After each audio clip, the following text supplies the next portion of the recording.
जंगल की गहराई में एक ऐसी चमत्कारी मणि है जो हर मुसीबत से हिफाजत करती है। मगर जब एक रात वो मणि चोरी हो जाती है तो जंगल की दुनिया ही बदल जाती है। क्या शेर सिंह अपने जंगल को बचा पाएगा? क्या वो मणि वापस ला सकेगा? और सबसे बड़ी बात, जो उसका सबसे बड़ा दोस्त था वही उसका दुश्मन निकला। एक ऐसी कहानी जो आपको हैरान कर देगी। तो आइए कहानी शुरू करते हैं।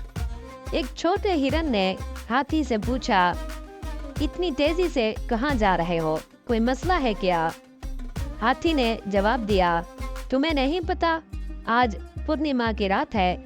आज की रात जंगल के तमाम जानवरों को महाराज की गाड़ के पास जाना पड़ता है। हिरन ने पूछा, क्यों? आज की रात में क्या खास बात है? महाराज शेर सिंह के पास जो जादुई मणि है उसकी आज खसूसी पूजा की जाती है। सबको इस मणि के सामने पूजा में बैठना होता है।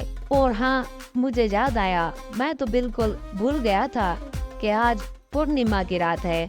अगर मैं पूजा के वक्त वहाँ ना होता तो महाराज मुझ पर बहुत नाराज होते।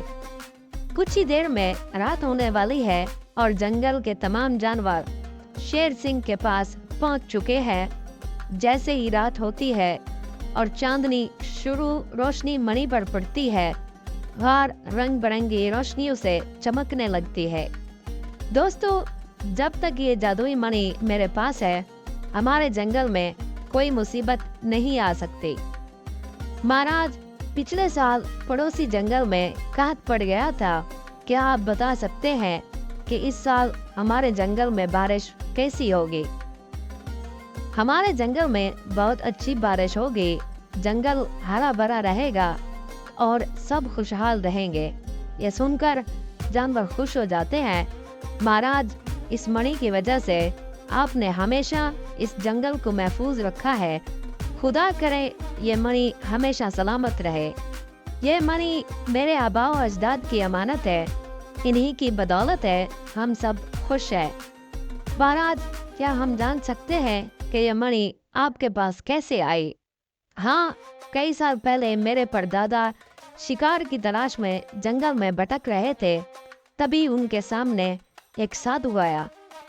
साधु और शेर के दरमियान मुकालमा होता है, जिसमें साधु कहता है कि अगर उसे मार दिया गया तो सिर्फ एक बार की भूख मिटेगी, लेकिन अगर उसे जिंदा छोड़ दिया जाए तो वो पूरी नस्ल के लिए भूख मिटाने का इंतजाम कर सकता है। शेर उस पर यकीन नहीं करता, मगर जब साधु अपनी झोली से जादुई मणि निकालता है तो शेर उसे ले लेता है और साधु की जान बख्श देता है। उसके बाद जंगल में खुशहाली आ जाती है। वक्त गुजर जाता है। एक दिन जब शेर सिंह जंगल में घूम रहा था, अचानक उसके पैर में एक कांटा चुभ जाता है। वो तकलीफ में आ जाता है। तभी एक बकरी चमेली उसकी मदद के लिए आती है। क्या मैं आपकी मदद कर सकती हूँ? तुम्हें मुझसे डर नहीं लगता? शेर सिंह ने कहा। आप इस वक्त मुसीबत में हैं, इसलिए मैं और कुछ नहीं सोच रही। चमेली बड़ी बहादुरी से कांटा निकालने की कोशिश करती है, लेकिन कांटा उसके मुंह में चुभ जाता है। खून बहने लगता है, मगर वो फिर भी हिम्मत नहीं हारती। आखिरकार वो शेर के पैर से कांटा निकाल देती है। शुक्रिया बकरी। इसमें शुक्रिया की क्या बात है महाराज, ये तो मेरा फर्ज था। ये सुनकर शेर सिंह मुतासिर होता है और चमेली को अपने साथ अपनी गाड़ में रहने की इजाजत देता है। कुछ दिनों में चमेली जंगल के तमाम जानवरों के साथ घुल मिल जाती है। जब सब जानवर मणि की पूजा कर रहे होते हैं, चमेली सोचती है, आखिर ये मणि इतनी खास क्यों है? पूजा खत्म होने के बाद वो शेर सिंह से पूछती है और शेर सिंह उसे पूरी कहानी बता देता है।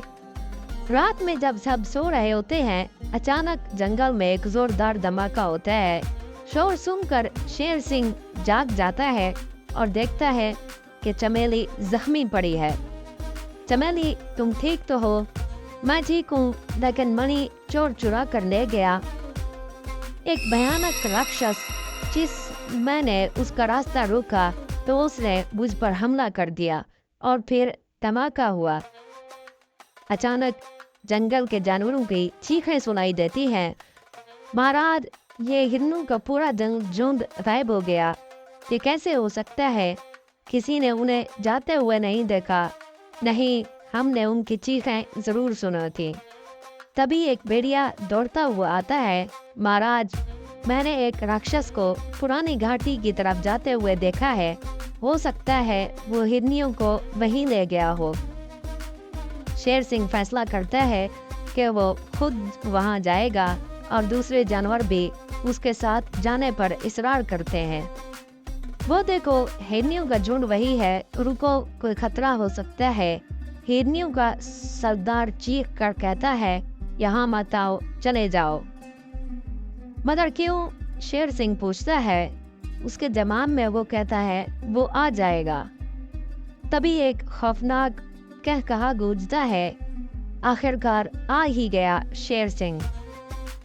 तो तू है मेरी मणि का चोर? चोर नहीं मालिक, अब मैं उस मणि का मालिक हूँ। ये कैसे मुमकिन है? ये महाराज तुम्हारी बकरी खोलेगी। क्या मतलब? मतलब ये कि मैं चमेली नहीं, एक राक्षस हूँ। मैंने बकरी का रूप धार कर तुम्हें धोखा दिया। शेर सिंह हैरान रह जाता है। तुमने मेरा इत्मीनान हासिल करके मुझे धोखा दिया। बकरी हंसती है। धोखा वहीं दिया जाता है जहाँ भरोसा होता है। जंगल के जानवरों और राक्षस के दरमियान जबरदस्त जंग होती है। तभी एक रोशनी चमकती है और एक साधु नमूदार होता है। बाबा आप? हाँ, मैं वही साधु हूँ जिसने तुम्हारे परदादा को मणि दी थी। तो क्या आप उसे हमसे छीनने आए हैं? नहीं, ये मणि तुम्हारे तहफ्फुज़ के लिए दी गई थी, मगर कुछ बुरे लोगों ने उसे चुराने की कोशिश की। फिर साधु ने एक मंत्र पढ़ता है और राक्षस जलकर राख हो जाते हैं। शेर सिंह, मैं तुमसे खुश हूँ, मांगो, तुम्हें क्या चाहिए? अगर आप कुछ देना चाहते हैं तो बराए करम हमें मणि वापस दे दे, ताकि मैं अपने जंगल की हिफाजत कर सकूं। ठीक है राजन, मैं हमेशा मणि की शक्ल में तुम्हारे जंगल की हिफाजत करता रहूंगा। फिर सारे जानवर खुश हो जाते हैं और हिरनियों को साथ लेकर जंगल में वापस आते हैं।